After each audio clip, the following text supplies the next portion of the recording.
धन्यवाद अध्यक्ष जी। एक ऐसा महत्वपूर्ण विषय जिस पर विपक्ष ने चर्चा मांगी और पहली बीएसी की मीटिंग में हमने सत्ता पक्ष से रहते हुए तय किया कि जो भी महत्वपूर्ण मुद्दे विपक्ष चर्चा करना चाहता है हम उसके लिए तैयार हैं। पहले दिन ये तय हो गया कि सबसे पहले राफेल के विषय पर चर्चा की जाएगी। कांग्रेस पार्टी को 20 दिन से ज़्यादा समय तैयारी के लिए लग गया, चर्चा करवाने के लिए, अपने नेता को खड़ा करने के लिए, और जब खड़ा भी किया तो एक कंफ्यूज और करप्ट नेता को खड़ा कर दिया।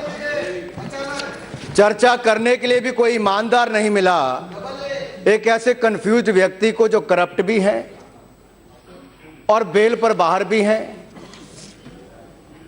उनको खड़ा किया गया जो देश में अपना टैक्स आज तक अदा नहीं कर पाए, जो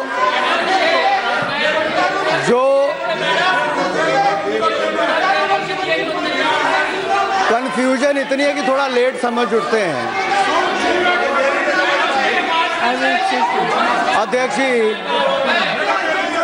अध्यक्ष जी, कंफ्यूजन इतनी थी। अध्यक्ष जी,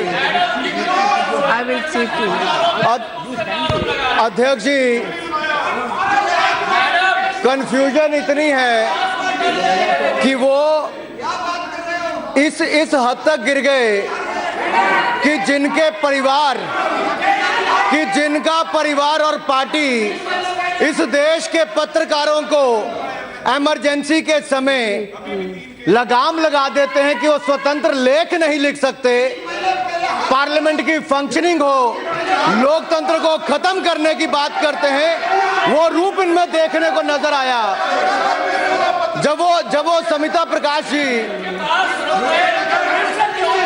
अध्यक्ष जी, एएनआई की एक वरिष्ठ एडिटर समिता प्रकाश जी, एक महिला पत्रकार, उनके बारे में इस तरह की बात कही गई जिन्होंने 1.5 घंटे तक, महाराज आपका दर्द मैं समझ सकता हूं, आपका दर्द मैं समझ सकता हूं, साथ में बैठकर भी आपको वो नहीं मिला जो मिलना चाहिए था। अब यहां चिल्लाने से कुछ नहीं होगा, यहां चिल्लाने से कुछ नहीं होगा। और मैं समझ सकता हूं दर्द कितना हुआ होगा, दर्द बहुत हुआ।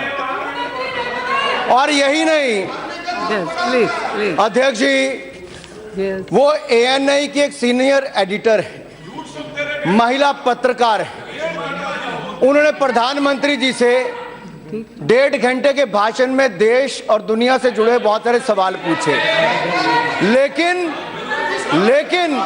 उस कंफ्यूज्ड नेता को इतना दर्द हुआ कि उन्होंने शायद एक महिला का इंटरव्यू पहले नहीं देखा, जिससे इंटरव्यू में पूछा गया आपकी अपनी सास के साथ संबंध कैसे थे, खाने में क्या खाती थी, किस तरह से दिनचर्या होती थी, जिनसे सवाल पूछे जाते थे, अरे भैया समोसा कैसा लगा, समोसा अच्छा था।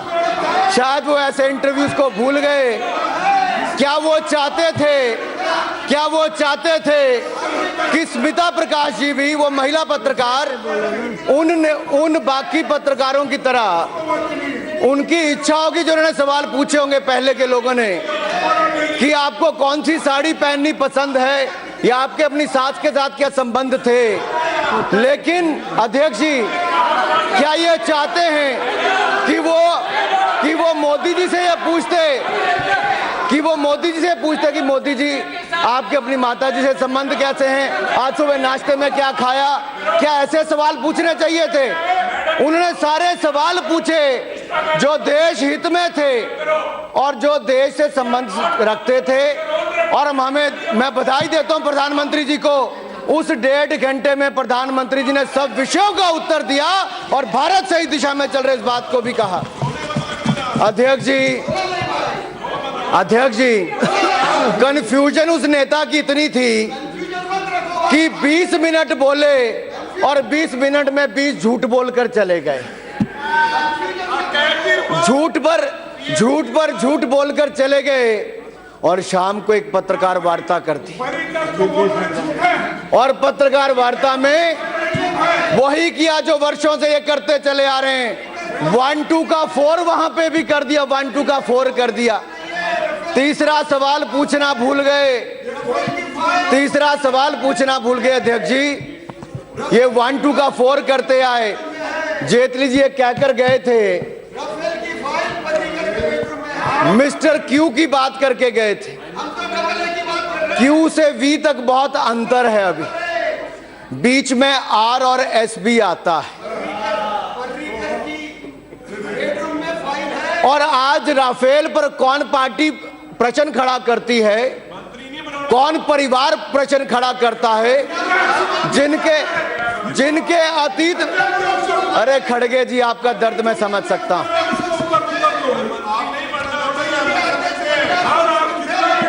अध्यक्ष जी, आई एम नॉट यील्डिंग। अध्यक्ष जी, ऐसा है कि जो पार्टी जिसका इतिहास आजादी के बाद वो उत्तर जो जिनको पहला जो खरीद हुई, पहली खरीद जो हुई अध्यक्ष जी, उस समय के प्रधानमंत्री ने जो निर्णय लिया, आप पूरा बोल, वो ऐसी जीपें खरीदने का लिया। आप लीडर हो, वो भी इंग्लैंड से जो जीपें मंगाई गई अध्यक्ष जी, उसमें जीपें कितनी मंगवाई? 3000 जीपों का ऑर्डर इंग्लैंड को दिया गया। और वो पहला घोटाला था जो इनकी पार्टी के समय, इनकी सरकार के समय, आजादी के बाद इनके लिए देश की रक्षा सुरक्षा जरूरी नहीं थी, रक्षा सौदों से पॉलिटिकल फंडिंग कैसे हो, इस पार्टी ने करने की वो तैयारी की थी। देयर वाज नो अध्यक्ष जी, there was no defence deal during the Congress time. कोई डिफेंस डील बगैर डील के पूरी नहीं होती थी अध्यक्ष जी।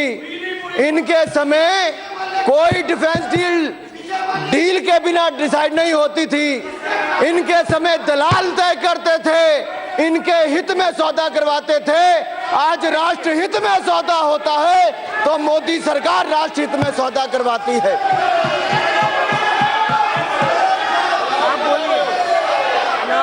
अरे भैया बैठिए, अरे भैया आइए वापस, अरे भैया कहाँ चले, अभी शुरू हुआ है।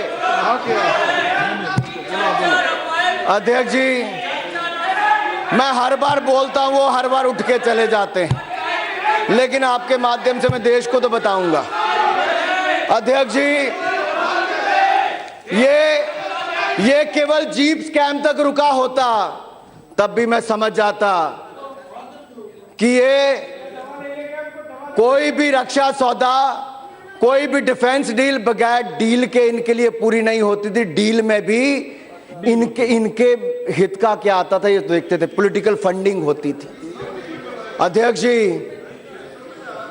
जीप पे नहीं रुका, उसके बाद घोटालों की एक लंबी लाइन है, इतनी लंबी लाइन है कि चाहे बोफोर्स सौदे की बात करो, और ये इतिहास इनका जानना इसलिए जरूरी है कि Bofors low, submarine low, Augusta Westland low,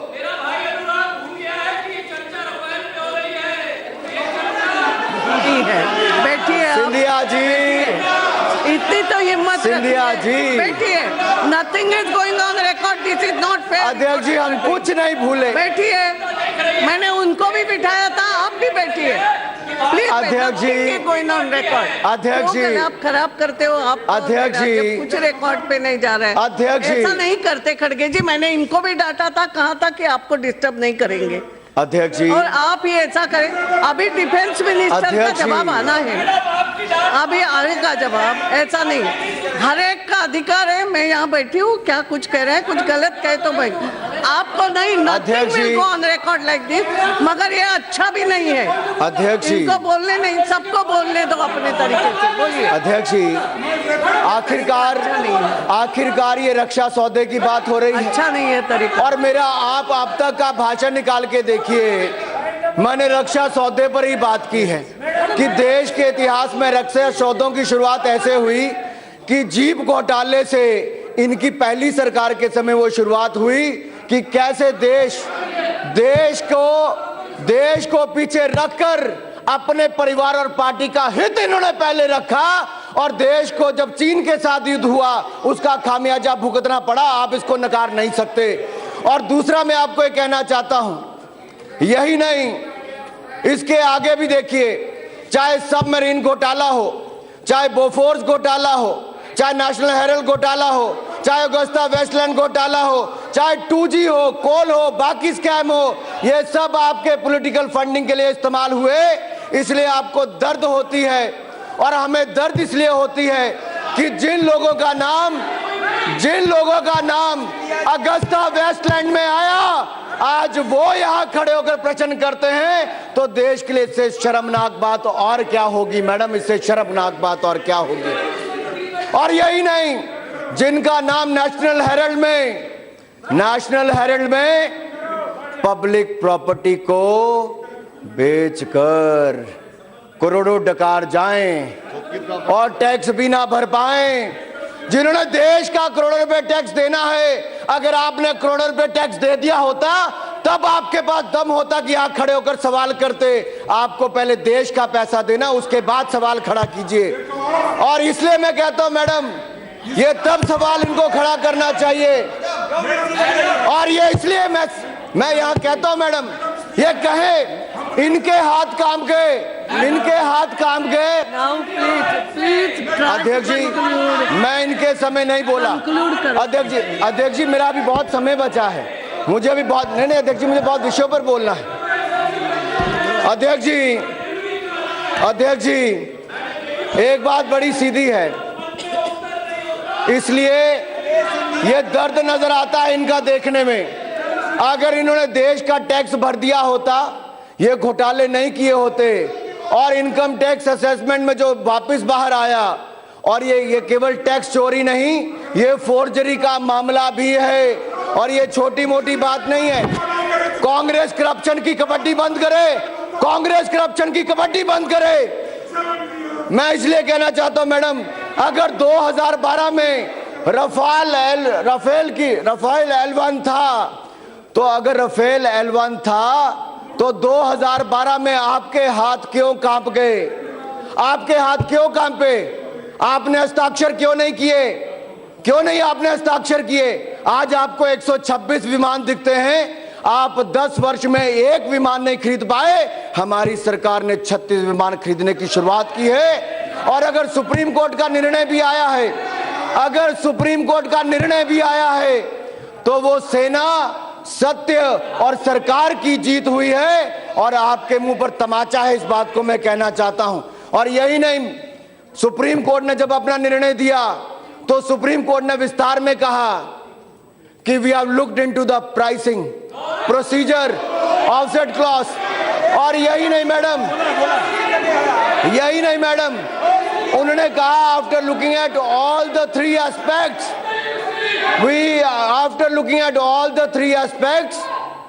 there is no commercial favoritism।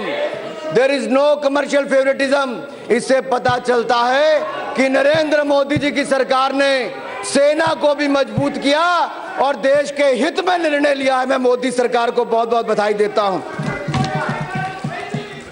इनके लिए तो मैं ये कहूंगा अध्यक्ष जी, इतना सच बोलो कि होठों का तबस्सुम ना बुझे, झूठ उतना ही बोलो कि जनता के सामने थोड़ी इज्जत बचे,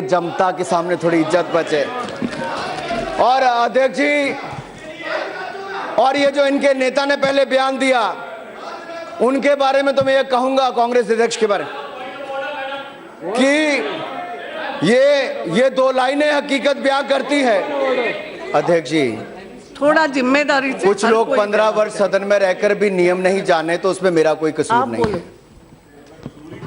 आप अपनी बात करो। और मैं तो फिर भी दूसरे दल से हूं।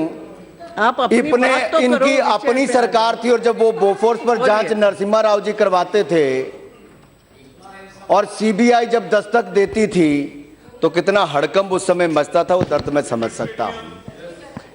और उनके पार्थिव शरीर को किस तरह से मुख्यालय पे, कांग्रेस मुख्यालय पर भी नहीं जाने दिया था। अगर आप वहां तक जा सकते हो तो मैं कौन हूं? अनुराग जी, आप विषय पे बात करो। अध्यक्ष जी, मैं विषय पर ही आ रहा हूं। अध्यक्ष नहीं है, इसको कंप्लीट करना है। अध्यक्ष जी, आप भी ध्यान में रखो, और आपका भी समय कम है, ये भी ध्यान में रखो। आपका एक वक्ता और बोलना है, नहीं तो उनका हक आप मार दोगे।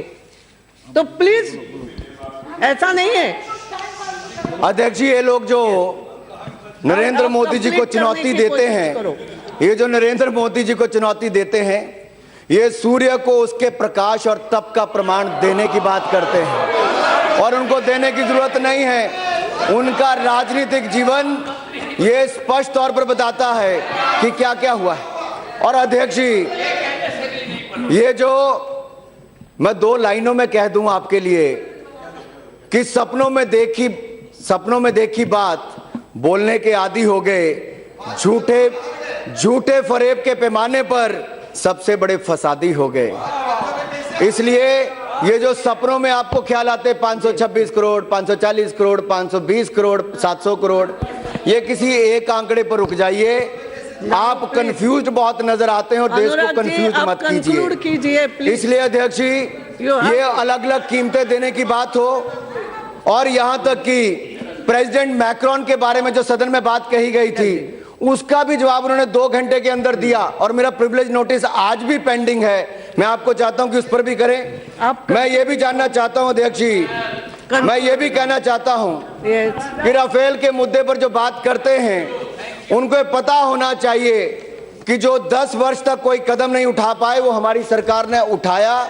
अगर आपने वो कदम उठाए हो तो शायद हमें खरीदने की जरूरत नहीं पड़ती, लेकिन आप डिफेंस डील में डील ढूंढते रहे, इसलिए आपको कुछ नहीं मिल पाया। जहां तक अध्यक्ष जी, आज अगस्ता वेस्टलैंड वाले की बात भी, खड़गे जी कहते थे कुछ नहीं अगस्ता वेस्टलैंड में, लेकिन साथ में बैठी नेता बार बार हाथ खड़ा करके कह रही थी। अध्यक्ष जी, अगर कुछ नहीं है तो आप आके बैठिए, और तो क्रिश्चियन मिशेल जाते जाते पर्ची अपने एडवोकेट को क्यों देता है, लॉयर को क्यों देता है, और कहता है मिसिस जी पर कोई सवाल हो तो उसका उत्तर कैसे दूं? अगर ये कहता है, अगर वो ये कहते द इटालियन लेडी की बात करते, मिसिस गांधी की बात करते, इटालियन लेडी सन की बात करते, तो कौन है वो? आखिरकार डिफेंस डील में उनके नाम ही क्यों आते हैं?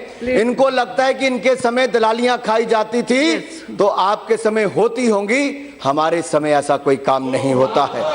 और एक बात, सुप्रीम कोर्ट की जजमेंट, अध्यक्ष जी, सुप्रीम कोर्ट ने अपनी जजमेंट में बड़े विस्तार में कहा है, और मैं पढ़ के कह देता हूं, no occasion to really doubt the process of decision making, pricing and selection of offset partners. और इसके साथ साथ ये भी कहा, our country can not afford to be unprepared and under prepared. इनका बस चलता तो देश की सेना के पास ना, देखिए एक मिनट मैं खत्म कर, इनका बस चलता तो देश की सेना के पास ना कभी जहाज होता, ना कभी लड़ पाते। लेकिन अध्यक्ष जी, मैं इतना ही कहना चाहता हूं, ऐसा नहीं होता है, इतना ही कहना चाहता हूं, वो कौन सी ताकतें थी अध्यक्ष जी जिन्होंने 2012 में इस डील को रोक कर रखा और जहाज नहीं खरीदने दिए, और 2013 में एंटनी जनरल ने कहा था कि जो अगस्ता वेस्टलैंड में भी जो दलालियां खाई गई, उसके बारे में उन्होंने स्पष्ट तौर पर कहा था कि उसको बख्शा नहीं जाएगा।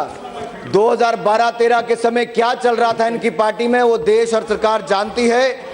अंत में मैं अपनी 2 लाइनें कहकर बात को समाप्त करूंगा। Thank you. जाकी रही भावना जैसी, प्रभु मूरत देखी तिन्ही तैसी। किसी को चांद चमकता नजर आता है, किसी को चांद में दाग नजर आता है। ये देखने की बात है मैडम।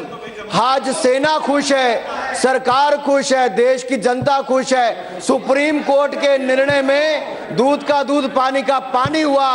मिर्च इसलिए लगी है कि देश की सेना मजबूत क्यों हुई, हमने देश के हित में निर्णय लिया है। मैं नरेंद्र मोदी जी का बहुत बहुत धन्यवाद करता हूं और अंत में 2 लाइनें कहकर अपनी बात कहूंगा। जिसके हाथों देश लुटा वो परिवार हमें नागवारा है, जो मातृभूमि का अपमान करे वो युवराज नकारा है, वो युवराज नकारा है।